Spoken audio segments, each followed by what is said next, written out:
fell in love with online business, specifically selling info products or information products o yung tinatawag kong Chillionario products.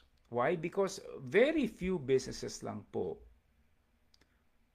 can give you, number one, negosyo that you can do pretty much anytime. Walang boss, walang kliyente nagdidikta sa'yo kung anong oras or anong araw ka magtatrabaho. Number one. Number two, you can have a business now where you can automate the marketing and selling. Why do you want to automate the marketing and selling? Simple lamang po. So you can have more time.